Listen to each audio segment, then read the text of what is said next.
Muy buenos días, estimada profesora, estimados compañeros. En esta oportunidad vamos a dar comienzo al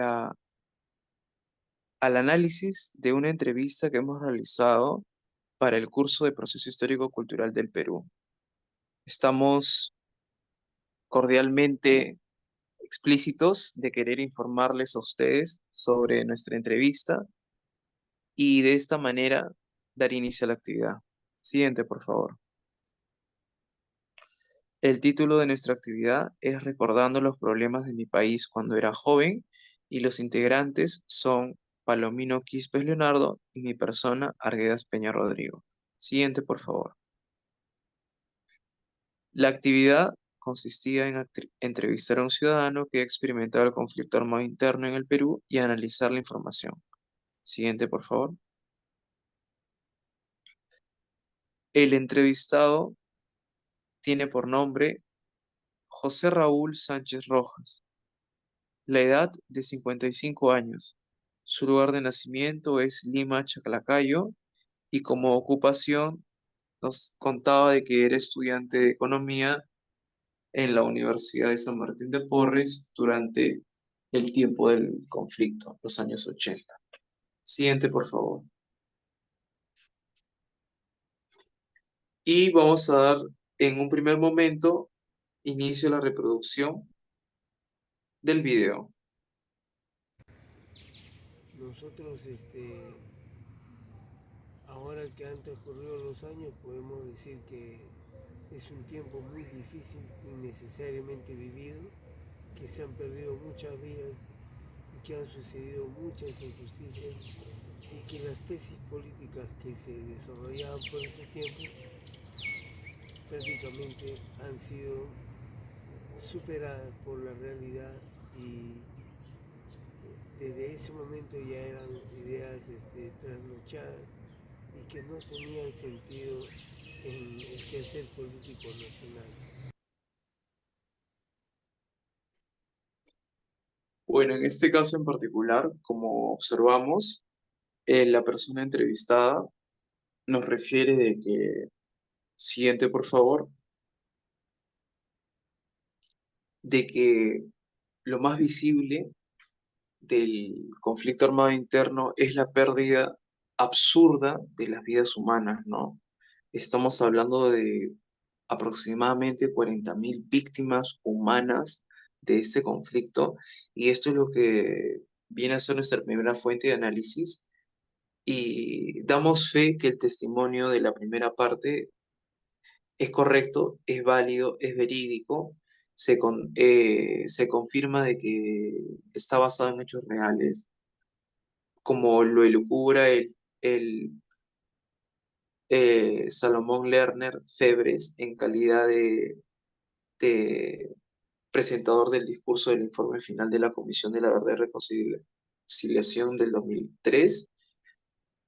Es fatal la cantidad de víctimas y retrocedemos, por favor.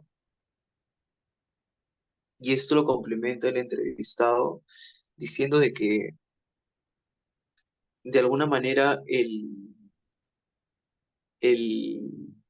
sesgo político, el desarrollo político, el contexto político, las directrices políticas del momento, del contextual de los años 80 de alguna manera u otras han sido superadas, de alguna manera ya no son vigentes, han sido pulidas, han sido intelectualizadas, han sido dejadas de lado, han sido y ahora son estudiadas académicamente, ¿no? Entonces, a manera de historiografía, el entrevistado nos refiere de que es un absurdo como, como, como un proceso que actualmente ya no es vigente en el plano de la realidad, en el quehacer político nacional, eh, cobró tantas vidas humanas, ¿no? Creo que esa es la primera reflexión que podemos tener de este primer momento. Y le damos el pase al siguiente compañero para que nos hable del segundo momento. Lo escuchamos, por favor. Bueno, en este segundo momento, eh, el entrevistado nos da otra parte de información. Ah, procedemos con el video. Lo que venimos a vivir ahora es consecuencia de todo ese proceso de violencia y de desgaste de la institucionalidad y de la formalización del desarrollo, informalidad del desarrollo del Perú en todos sus niveles. Bueno, en esta segunda fuente, sacada desde una tesis, eh, menciona lo siguiente.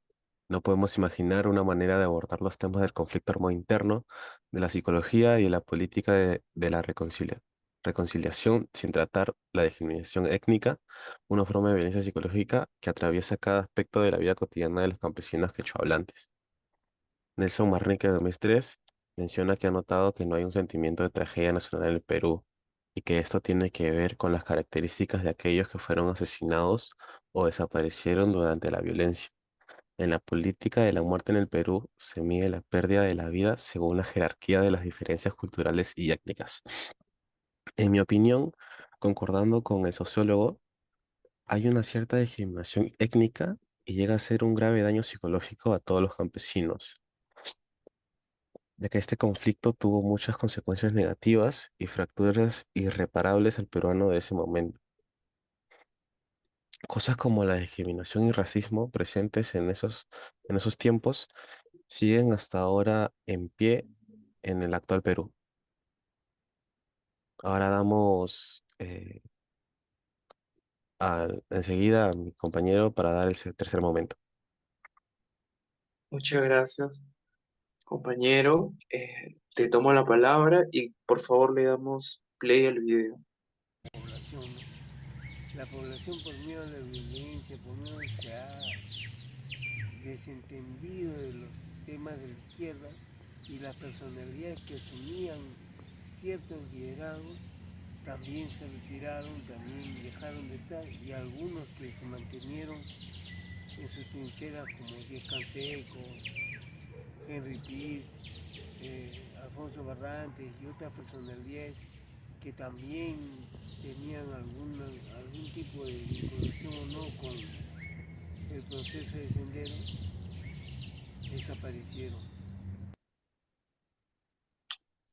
Muchas gracias. Entonces, en este tercer momento de la entrevista, podemos, pues, se nos nombran tres personas en particular y podemos deducir que la idea principal es el ocaso de la izquierda en la actualidad, ¿no? Producto del conflicto armado interno, ¿no? Habla el tema psicológico del miedo, habla del tema del desentendimiento, de la apatía, de la falta de personalidades, de líderes fuertes, eh, de la desvinculación y de tres personajes que me gustaría tratar más a fondo, ¿no? Alfonso Barrantes es el representante clásico de la época de los 80 de la izquierda peruana, ¿no? Fue alcalde de Lima en el periodo 84 al 86 y es el líder histórico de la izquierda peruana, ¿no?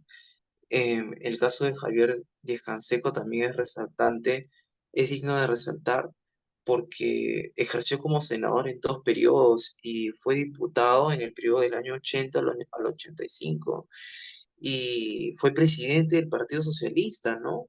Es un líder histórico de la izquierda peruana también, ¿no? Su muerte fue muy seguida por parte de todos de todos los del partido del APRA.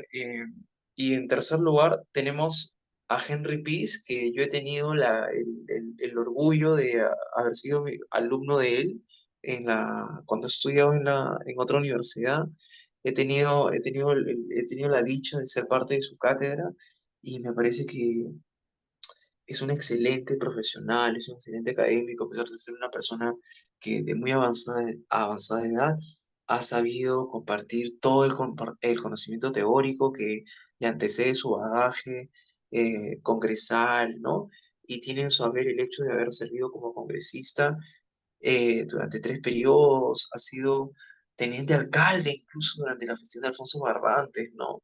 Ha sido presidente del Congreso de la República, es un personaje clásico de la política de los años 80, de los años 90, es un personaje, es un referente en el mundo académico de la ciencia política, ¿no? Y como, siguiente, por favor, la siguiente diapositiva, como nuestra fuente,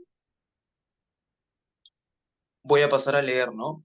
A mediados de la década del 60 del siglo pasado comenzaron a percibirse algunos cambios. Al principio estaban relacionados a la política, pero se extendieron hacia el ámbito académico, la presencia de una nueva generación de partidos de orientación marxista que buscaban nutrirse de un contingente de jóvenes estudiantes universitarios al mismo tiempo que captar a intelectuales de sectores medios y populares, los llevó a extender su influencia hacia la educación superior.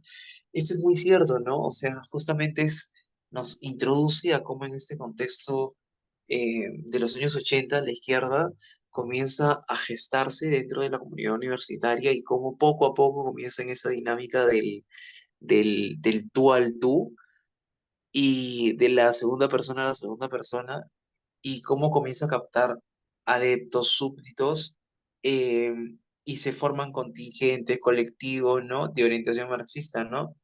Y ese es el contexto que el entrevistado nos refiere, ¿no? Que el contexto universitario, mediante el que se entera de este tipo de qué cosa es Sendero Luminoso, qué cosa es izquierda, quién es Marx, quién es Mao Zedong, etcétera, etcétera, etcétera, ¿no? Y como bien lo manifiesta anteriormente, diapositiva anterior, por favor, como bien lo manifiesta, en la actualidad es totalmente el ocaso, ¿no? O sea, eh, no se puede decir de que hayamos llegado a una conclusión elaborada de la izquierda de, en el Perú, ¿no? O sea, lo más cercano podría ser el referente de Pedro Castillo, pero esto también hay que tomarlo con pinzas porque fue un gobierno que no terminó de ser y que correctamente debió haber sido, ¿no? La piedra angular, ¿no? Porque fue el primer gobierno de izquierda que fue elegido democráticamente, pero no llegó a ser y se desvió en el camino. Entonces hay que tomar este momento con pinzas y bueno, también convalidamos el tercer momento de esta entrevista y le damos la razón y también nuestra fuente apoya lo que dice el señor entrevistado y le damos pase al cuarto y último momento a cargo del segundo ponente. Muchas gracias. Ahora como cuarto y último momento, eh, se reproducirá el último fragmento de la entrevista.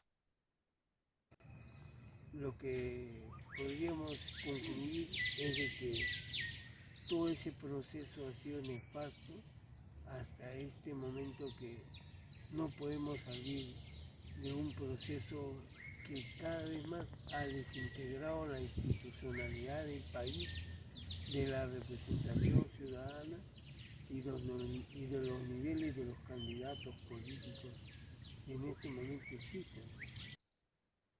Bueno, ahora como última fuente, sacada del repositorio de la Pontificia Universidad Católica del Perú, eh, nos menciona que bajo estas condiciones, con grandes carencias y una mala praxis política, se puede decir que vivimos en una sociedad democrática, al parecer solo de manera formal. Y el hecho de creer que estamos en una sociedad democrática podría ser una ilusión o un mito. Esto nos lleva a cuestionar el por qué no se cumplen con los tres principios básicos de libertad e igualdad, lo cual hace casi imposible la formación de ciudadanos autónomos y autosuficientes, que cualquier sociedad democrática está en condiciones de forjar. Y por el contrario, vivimos en una sociedad fragmentada donde grandes sectores son excluidos, lo que fue uno de los factores que causaron el periodo de violencia vivido en las últimas décadas del siglo XX en nuestro país. Bueno, en este caso, eh, se podría decir que el impacto que ha tenido esta repercusión ha sido tan grande que esto nos ha formado como ciudadanos, ¿no? Toda esta violencia masiva nos afectó un montón que nos llega a romper como país y dividirnos como sociedad.